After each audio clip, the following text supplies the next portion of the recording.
Let's discuss with my panel. I'm not so sure, but I'm pretty sure Rupert Murdoch is pretty hands-on and powerful. I mean, I'm not an expert on this guy, My but jaw kind of dropped when I heard that could be an actual question that would be serious. I don't think it would be serious if they asked it. Of course he has the power to do that. The question is, would he have? Clearly he didn't.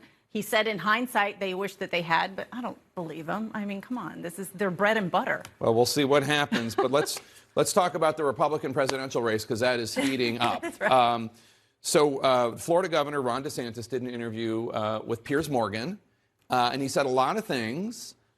Here is one of the little segments that has been released. It's when Piers is asking him about the various nicknames that Donald Trump has come up with for the Florida governor.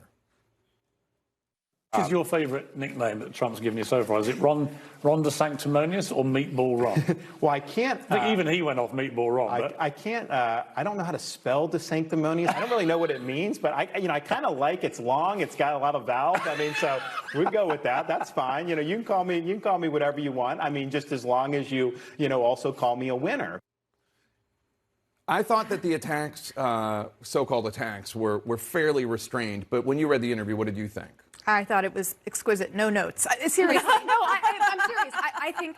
He didn't directly go at Trump at all, really. Well, but he didn't completely dodge it either. And right. I think what this moment is calling for in the Republican primary, if you are not Donald Trump, is Republican voters who kind of like Donald Trump, and that's almost all Republican voters, they don't want a food fight. So going directly at him with a big punch, I mean, I've sat on this panel next to Paul Begala, and he says, it's like prison, you got to be the one to punch someone first. I don't know if I agree with him, but I do think that the iron fist in a velvet glove is more of what's called for here. I don't think you can be weak. I don't think you can, and I certainly don't think you can say, oh, well, I'm hurt. I wish Donald Trump wasn't insulting me. That is a 0% success move. I think how DeSantis is handling this is optimal. So the three implicit criticisms that DeSantis made, not directly and full of invective, but one was about Trump's chaotic management style. He just said he was asked how he would be different, and he said he has no drama in his administration. Two, Trump's handling of COVID, and that was really just an attack on Anthony Fauci.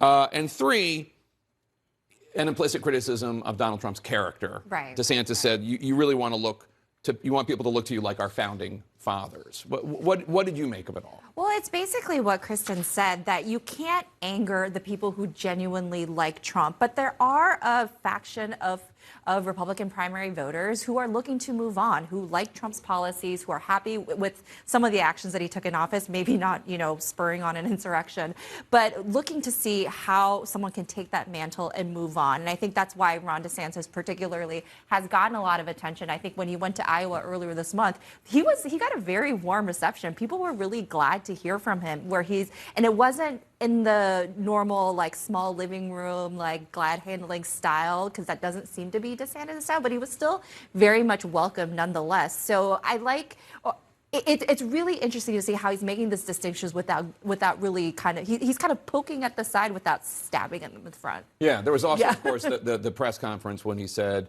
he went after the prosecutor in New York. Right. Went after, the Soros-appointed prosecutor, wasn't going to help him, blah, blah, blah. But, I don't know anything about paying hush money to a porn star. I don't know anything about that. Now, if DeSantis' attack, if it's 1 to 10, I would make it a 1 or a 2. It was pretty.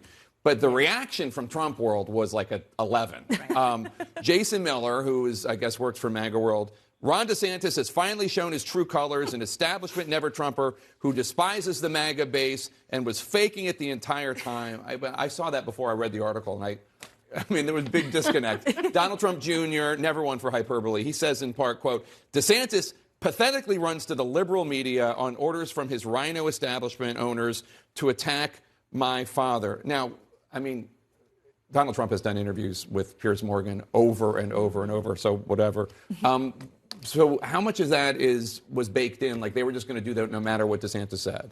They were waiting for the opening to attack him over this. I do think that the minute that they saw the Florida governor go after Donald Trump, Trump was ready to pounce. And that's what we saw after his comments on Monday. I will say, though, that I spoke with someone in a close ally of DeSantis's the other night, and he was telling me that this is the toughest period that he has right now between running for like throwing his hat in the race and making it official and trying to play as the outsider right now. He's wanting to come in and attack Trump more aggressively. He doesn't want to just sit back and let Donald Trump attack him, but he's also waiting to get in the race to do that. Now, I think Trump world, on the other hand, was really expecting him to embrace this. I talked with a lot of advisors about it after DeSantis' remarks, and they told me that they think this was not the type of attack to issue, that a lot of people really care about what's happening with this potential indictment, that they think it's a political abuse of power and attack on Donald Trump, and that the base cares about it. And so they thought that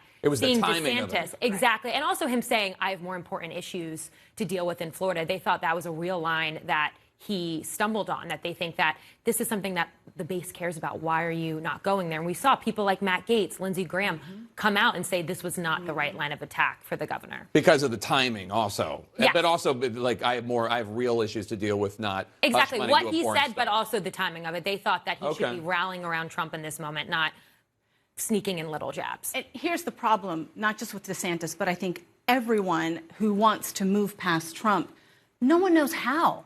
No one knows how, because they've tried everything that you said. Let's remember, Jeb Bush didn't go at him immediately, right? Didn't go at him directly. Tried to sort of do the witty, let's go around this. I'm going to try to ignore him. Didn't work. Marco Rubio tried the direct approach. Didn't work. He did it late, though. He did it. That's true. He did it late, but nothing has worked thus far. The problem in 2016 was a lot of those attacks were saying Donald Trump's not conservative enough. I'm Ted Cruz, and I'm the true conservative. I'm Jeb Bush, and I govern Florida in a conservative way, and it didn't really hit. And what's going to be interesting this time is to see, can Ron DeSantis credibly make the case that I am the better warrior against the left than you are, that you, Mr. Former President, like to put up the fight, but I'm putting points on the board here in Florida. That's the argument. But if you look at polls, and granted, he's not in yet, right? So there's still a lot to be seen. But Ron DeSantis has actually lost like 12 points since December. In the Monmouth poll. In the average right. of every poll who has done head-to-heads. And Donald Trump has gone up 15 points. That's true.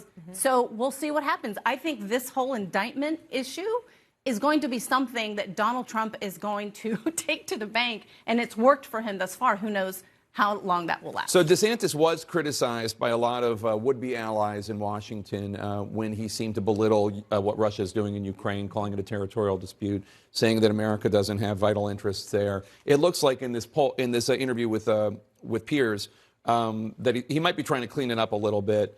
In a new article for the New York Post, Piers Morgan claims DeSantis, in their interview, called Putin a war criminal, demanded he be held accountable for the invasion. So what changed?